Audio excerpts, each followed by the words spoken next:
Hey everyone, अभी 4 राज्यों में कुछ दिनों पहले चुनाव हुए हैं। छत्तीसगढ़, मध्य प्रदेश, राजस्थान और तेलंगाना।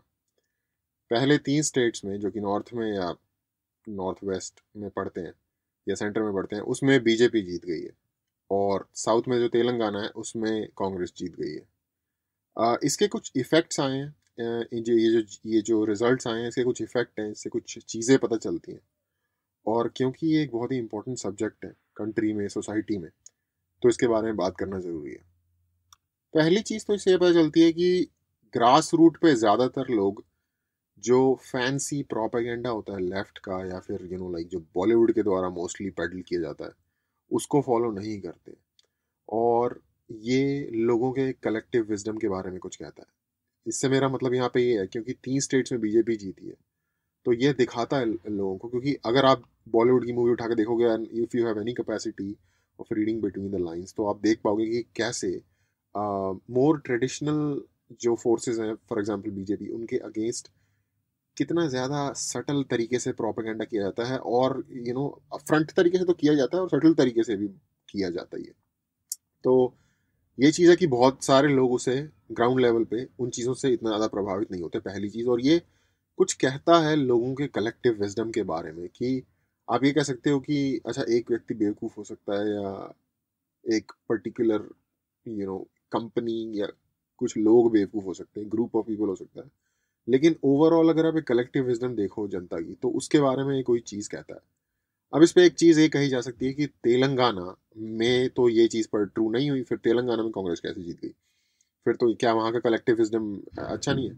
नहीं, तेलंगाना की हिस्ट्री डिफरेंट है, और इस वजह से तेलंगाना की जो सच्चाई है वो डिफरेंट है। और इवन तेलंगाना में भी जो बीजेपी पार्टी है, उसके जो वोटरशिप है वो बढ़ी है। उसके जो रिप्रेजेंटेटिव्स हैं उनकी संख्या बढ़ी है।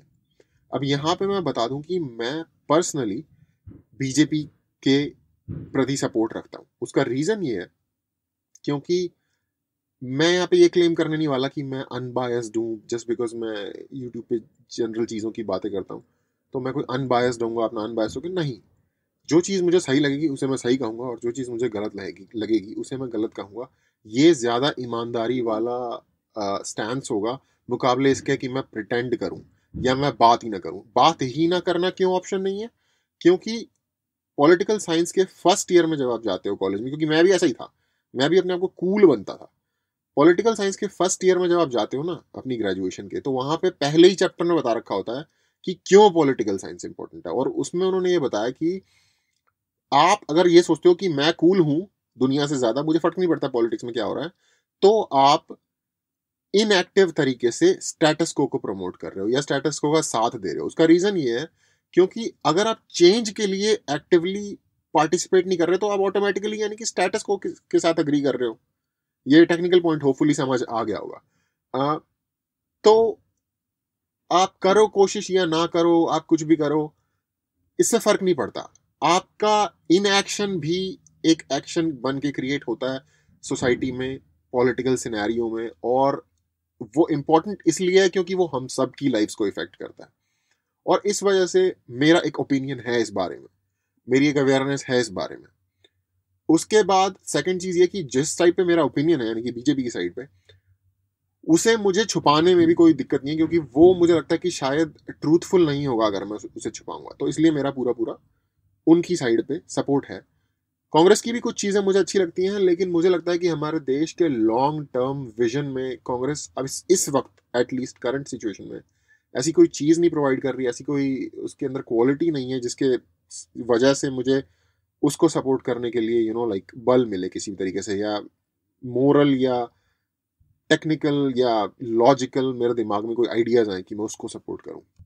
ओके, तो ये मैंने क्लियर कर दिया। अब इसके बाद क्यों मैं या आप क्लियरली एक स्टैंड ले सकते हैं लेफ्ट के अगेंस्ट, और ये क्यों मेरे कॉन्शियंस पे वेट नहीं डालता, क्यों ये मेरे कॉन्शियंस को नहीं दबाता कि मैं एक पर्टिकुलर साइड की साथ दे रहा हूं, उसको बताने के लिए इस जो इलेक्शन के बाद जो चीजें हुई है ना, मैं उनका एग्जाम्पल दूंगा।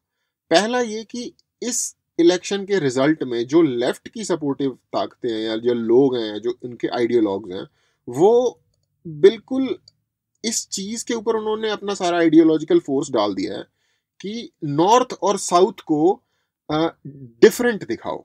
लाइक उन्होंने ऐसी ऐसी बातें लिखी हैं ट्विटर में कि बहुत सारे लोग हैं, किसी एक स्पेसिफिक बंदे का नाम नहीं लेना चाहता, कि साउथ इंडिया जो है वो बीजेपी फ्री हो गया है। ठीक है, आपको क्या लगता है गोवा किधर है? गोवा साउथ इंडिया में नहीं है, गोवा मार्स पे है। गोवा में तो बीजेपी की गवर्नमेंट है। तो पहली बात तो ये टेक्निकली ही गलत है, ये स्टैंड अपने आप में। इसके अलावा इसमें ये गलती की जा रही है कि नॉर्थ और साउथ इंडिया को मतलब एक डिफरेंट प्लेन पे रखा जा रहा है। उनके बीच के डिफरेंसेस को ओवर प्ले किया जा रहा है, जिससे कि कंट्री में डिवाइड बढ़ रहा है। तो जो पार्टी ऐसा करेगी, ये टेक्निकल रीजंस मेरे दिमाग में आते हैं कि क्यों ये गलत है और क्यों मुझे इनके साथ नहीं खड़ा होना चाहिए, पहली चीज। दूसरी चीज, जिन लोगों ने उनके साथ अग्री नहीं किया और बीजेपी को वोट दिया, उनको वो लोग नेम कॉल कर रहे हैं। लाइक आप इंटेलेक्चुअल हो, आप पढ़े लिखे हो, और आप लोगों को गोबर बेल्ट और पता नहीं क्या काओ बेल्ट और ये सब बोल रहे हो, जस्ट बिकॉज वो आपकी तरह अग्री नहीं करते। आपको पता है कि आप भगवान हो, आपके पास सर्वज्ञानी हो, आपके पास सर्व ज्ञान है कि जिस पार्टी को आपने सपोर्ट कर दिया वो बेस्ट होगी, और अल्टीमेट ट्रूथ आपको पता चल गया है। तो किसी और ने जैसे ही आपके अगेंस्ट गया तो वो गोबर बेल्ट बन गया या वो काओ बेल्ट बन गया। ठीक है, तो दूसरी चीज ये, तीसरी चीज ये, और ये बड़े मेजर पॉइंट है। तीसरी चीज ये कि आप जब ऐसा दिखाते हो ना कि साउथ इंडिया में बीजेपी हट गई, तो आप बेसिकली साउथ और नॉर्थ के बीच का जो ऑलरेडी एक फेक सा डिवाइड है उसको और ज्यादा एक्सप्लोर कर रहे हो, बढ़ा रहे हो। कैसे? आप प्ले कर रहे हो साउथ को ऐसा दिखा के कि तुम सुपीरियर हो, जो तुमने आजादी पाली बीजेपी से, जो कि टेक्निकली ऑफ कोर्स गलत है क्योंकि गोवा में बीजेपी की गवर्नमेंट है, और साउथ में एक्चुअली बीजेपी इस इलेक्शन में भी, तेलंगाना में भी, जैसा कि मैंने पहले कहा, स्ट्रांग ही हुई है। तो क्या मतलब टेक्निकली तो आप एक पॉइंट में नहीं, मल्टीपल पॉइंट पे टेक्निकली गलत बात बोल रहे हो, और ऊपर से कंट्री को डिवाइड भी कर रहे हो। तो इन सारी चीजों को देखते हुए ये बिल्कुल लाइक बेसिक ट्रूथ्स हैं, जिनको अगर आप थोड़ा सा अपने माइंड में सोचोगे तो आपको पता चलेगा कि यार जो ग्रुप कंट्री को डिवाइड कर रहा है, जो एक को सुपीरियर बता रहा है दूसरे के ऊपर, जो एक को पर्टिकुलर को जस्ट बिकॉज वो अग्री नहीं करते इंफीरियर बता रहा है, उनको नेम कॉलिंग कर रहा है, उनके विजडम को चुनौती दे रहा है, या उनको नीचा समझ रहा है, वो ग्रुप कैसे अपने आप में बाइकआउट कर, बेसिकली इंटेलेक्चुअल बॉयकॉट कर रहा है उसका, वो ग्रुप अपने आप में मतलब कैसे अच्छा हो सकता है? इनहेरेंट वैल्यू कैसे हो सकती है उस ग्रुप में? ओके, अगर मान लो एक बंदा ये सोचे भी कि यार मैं अनबायस्ड होऊंगा, नहीं मैं कांग्रेस के भी पॉइंट सोचूंगा, मैं स्टील मैन करूंगा इनके पॉइंट को, अगर वो बंदा तब भी सोचे, कांग्रेस के या लेफ्ट के एक past, even not just in India, अगर आप इंडिया के बाहर भी जाओ, कोई उनकी परफॉर्मेंस ही नहीं है। हिस्टोरिकली कोई परफॉर्मेंस नहीं है, अभी कोई परफॉर्मेंस नहीं है। उन्होंने कर्नाटक में गवर्नमेंट जीती, कर्नाटक में उन्होंने भट्टा बिठा रखा है, वहां की सरकार ऑलमोस्ट बैंकरप्ट पता नहीं होने को हो गई है या एटलीस्ट होने को आ गई है।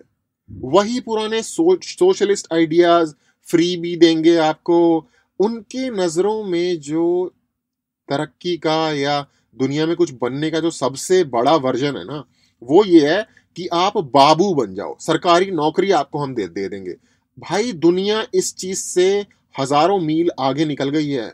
लोग एआई के स्टार्टअप्स खड़े कर रहे हैं, लोग स्पेस में जाने के स्टार्टअप्स खड़े कर रहे हैं पूरी दुनिया में, कॉलेज से निकलते ही या फिर कॉलेज में होते हुए भी। मल्टीनेशनल दुनिया की बड़ी बड़ी जो कंपनीज हैं, वो उन लोगों ने खड़े किए जिन्होंने अपने कॉलेजेस भी कंप्लीट नहीं किए थे उस टाइम पे, उस दौरान। और यहाँ पे हमारे ये कर रहे हैं कि हम आपको ये दे देंगे, सरकारी नौकरी दे देंगे, ये कर फ्री बीज दे देंगे, सोशलिस्ट प्रोग्राम चला रहे हैं अपना, जो कि कई देशों में, अनगिनत देशों में अनगिनत बार फेल हो चुका है। और बल्कि हमारे यहाँ तो चलो इस लेवल के बहुत बड़े बड़े कत्लेआम भी नहीं बचे, उन देशों में तो लोगों ने क्या क्या भुखमरियां नहीं झेली, यूक्रेन से लेके क्यूबा से लेके अभी भी वेनेजुएला के क्या हालात हैं। पूरी दुनिया में सबसे बड़ा ऑयल रिजर्व रखता है वेनेजुएला, और वहां के स्टोर्स में ब्रेड अवेलेबल नहीं है। तो फिर आप कम्युनिज्म सोशलिज्म की जो ये जबरदस्त देन है ह्यूमन बीइंग को, उसको आप थोड़ा सा समझ सकते हो। और ये भी, इससे भी जो वर्स्ट ऑफ ऑल है ना, वो ये है कि ये आइडेंटिटी पॉलिटिक्स खेलते हैं, जो कि ये सोशलिस्ट कम्युनिस्ट का एक बहुत बड़ा मार्कर है। अगर आपको देखना होगा कि कौन खेलता है identity, one of the major people जो आइडेंटिटी पॉलिटिक्स खेलते हैं वो ये खेलते हैं। और ये भी अगेन, ये जो ये कर रहे हैं, साउथ इंडिया ने वो कर दिया है, हरा दिया है बीजेपी को। ये क्या है? साउथ इंडिया की आइडेंटिटी पे प्ले कर रहे हैं, उनको सुपीरियर दिखा रहे हैं, बेसिकली एक को दूसरे के अगेंस्ट प्ले करना। इसके मुकाबले कि वो देश को एक करने की बात करें, वो डिवाइड करेंगे जस्ट बिकॉज इन्होंने उनके हिसाब से डिसीजन नहीं लिया। और उस आइडेंटिटी पॉलिटिक्स में ये कास्ट की चीज को और बढ़ाते चले जाएंगे। भाई कास्ट को, अगर तुम्हें कास्ट डिवाइड को मिटाना है तो उसके बारे में बात करना कम करो ना। अगर बोलते रहोगे रोज रोज तो वो तो बढ़ती रहेगी ना, इनफैक्ट वो तो और घर कर जाएगी नई नस्लों के। अगर मान लो आज पूरी दुनिया से कास्ट की सब कुछ मिटा दिया जाए, बुक्स से लोग बात करना छोड़ दें, हर कुछ सारे वर्ड्स गायब कर दिए जाए, ठीक है, 2 नस्लों बाद वो कॉन्सेप्ट ही गायब हो जाएगा। हाँ, अगर तो तुम्हें कंटिन्यूअसली उस कॉन्सेप्ट को जिंदा रख के लोगों के प्रति राजनीति खेलनी है, आइडेंटिटी पॉलिटिक्स खेलनी है, तब तो तुम वही करोगे जो तुम अभी कर रहे हो। पर क्या वो चीज इनहेरेंटली अच्छी है? तो नहीं, नहीं वो चीज अच्छी। और इस वजह से जो मेजोरिटी है ना देश में, इवन जिन लोगों को ये ऐसे मतलब कहते हैं कि इनके बल पे हम आएंगे सरकार में, या फिर हम तो इनके मसीहा हैं, जो कि ये नहीं है। फॉर एग्जाम्पल सो कॉल्ड वो लोग जो कास्ट में नीचे माने जाते हैं, आई मीन सो कॉल्ड बोल रहा हूँ इन्वर्टेड कॉमर्स में, हम उनके मसीहा बनेंगे। पर वो लोग भी इनसे फ्रस्ट्रेटेड है भाई। नरेंद्र मोदी कौन है? ओबीसी है। मध्य प्रदेश में जो शिवराज सिंह चौहान जो आए हैं वो कौन है? ओबीसी है। तो वो लोग एक्चुअली, और हंसी की बात यह है कि ये ज्यादातर जो सोशलिस्ट इनके आइडियोलॉग्स हैं, ये सारे आपको सो कॉल्ड अपर कास्ट से मिलेंगे। तो अपने आप ही यार एक कॉमेडी चल रही है, डांटे की डिवाइन कॉमेडी जो थी वो चल रही है हमारे देश में। और जब ये चीजें, अगेन मैं क्यों बात कर रहा हूं, क्योंकि कभी कभार पारा छूट जाता है। मैं कह रहा हूं कि मुझे बात करने में कोई दिक्कत नहीं है, लेकिन मैं जनरली नहीं करता बात इस मामले में, क्योंकि कई लोगों को ये बात नहीं अच्छी लगती होगी या वट एवर जो भी है। लेकिन जब आप ये देखते हो ना कि यार लोग actively south India, north India लोग भाई चोट मार रहे हैं इस चीज के ऊपर। बंगाली बंदा बैठा हुआ है ट्विटर पे बैठ के बोल रहा है साउथ इंडिया, अबे तू अपने देखना भाई, तू ना साउथ में ना नॉर्थ में, तू ईस्ट में है। तू कौन है जजमेंट पास करने वाला साउथ के लोगों पे और नॉर्थ के लोगों पे जजमेंट पास करने वाला? तुम्हारे वहां हर कुछ परफेक्ट है, तुमने स्कैंडिनेविया को पीछे छोड़ दिया डेवलपमेंट में और ह्यूमन इंडेक्स में।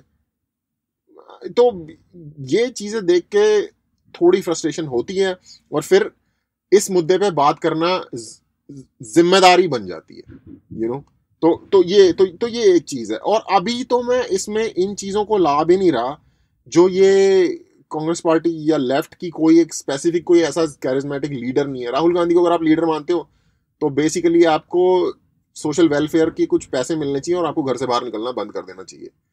एनीवे, जोक है, सीरियसली मत लेना, ऐसी मजाक में कहा है। करो जो मर्जी, लीडर मानो, मुझे क्या दिक्कत है। दूसरा ये कि जो उनकी फैमिली में भाई की फैमिली एरिस्टोक्रेसी उन्होंने बना रखा है। देखो, लेफ्ट की सबसे बड़ी पार्टी, आप सेंटर बोल लो चाहे जो मर्जी बोल लो, कांग्रेस एक लेफ्ट की पार्टी है। और उनके सबसे बड़ी पार्टी लेफ्ट का जो सबसे पावरफुल फैक्शन है वो है गांधी परिवार। उन्होंने एक परिवार की पार्टी उसे बना रखा है। तो इन सारी बातों को तो अभी हम ज्यादा डाइसेक्ट भी नहीं कर रहे, जस्ट ये एक अलग ही बड़े बड़े लेवल की कमी है उसमें। तो अभी तो हम सिर्फ जो इस इलेक्शन के रिजल्ट में आया है उसकी बात कर रहे हैं। और दूसरी बात, अगर कोई ये कहना चाहे ना सामने से कि भाई बीजेपी क्या नहीं पॉलिटिक्स करती है, आइडेंटिटी की करती होगी, हिंदुत्व की पॉलिटिक्स ये वो करती है, लेकिन इस चीजों को पूरी अच्छी तरीके से टूल किसने बनाया, और इनके अंदर जाके भी जोड़ने वाला काम ज्यादा कौन कर रहा है और तोड़ने वाला ज्यादा काम कौन कर रहा है, ये आपने आपसे क्वेश्चन पूछा। मैं इस बात पे अग्री करता हूं कि बीजेपी रिलीजन की पॉलिटिक्स करती है, पर क्या कांग्रेस नहीं करती? कांग्रेस जो माइनॉरिटी है सो कॉल्ड, उनको प्ले करती है मेजोरिटी के अगेंस्ट। बीजेपी जो मेजोरिटी है उनको माइनॉरिटी के अगेंस्ट प्ले कर रही है। पर बीजेपी की ये प्रॉब्लम है कि वो मेजोरिटी के अंदर भी कास्ट के बेस पे एक दूसरे को, कांग्रेस की ये प्रॉब्लम है कि वो मेजोरिटी के अंदर भी कास्ट के बेस पे एक दूसरे को प्ले अगेंस्ट करती है। तो वो कंट्री को फर्दर डिवाइड कर रही है। मैं ये नहीं कह रहा कि रिलीजन के बेस पे भी आइडेंटिटी पॉलिटिक्स करना सही है, लेकिन जिस हिसाब की गंदी आइडेंटिटी पॉलिटिक्स कांग्रेस या लेफ्ट की तरफ से होती है, वो तो इस कंट्री को की स्टेबिलिटी के लिए जो ये नॉर्थ इंडिया साउथ इंडिया कर रहे हैं आज के टाइम पे, खतरा है बेसिकली।